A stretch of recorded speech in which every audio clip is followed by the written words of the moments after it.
अलैकुम वरहमतुल्लाहि वबरकातुहू। Syeda Fatimatuz Zahra trust Oslo Norway की तरफ से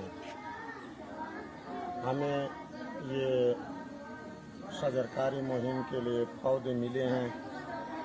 अल्हम्दुलिल्लाह आज हम इसको तकसीम करने लगे हैं। जिन लोगों का ये सदका है अल्लाह ताला उनको कबूल फरमाए। ये एक सुन्नत अमल है, माशरे को ऑक्सीजन मुहैया करने का तरीका है, सब पाकिस्तान को सरसब्ज़ बनाने का एक ज़रिया बन रहा है।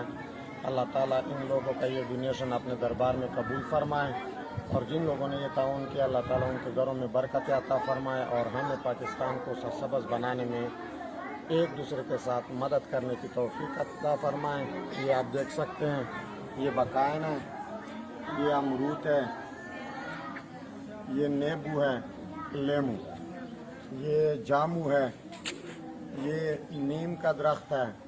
ये पीछे आप देख सकते हैं, ये पूरा ज़रांज हम भर के लाए हैं इंशाअल्लाह अज़ीज़। बचकन हम ज़ैल की मरवत के पीके में आज इनकी तकसीम होगी। अल्लाह ताला इनको अपने दरबार में कबूल फरमाए।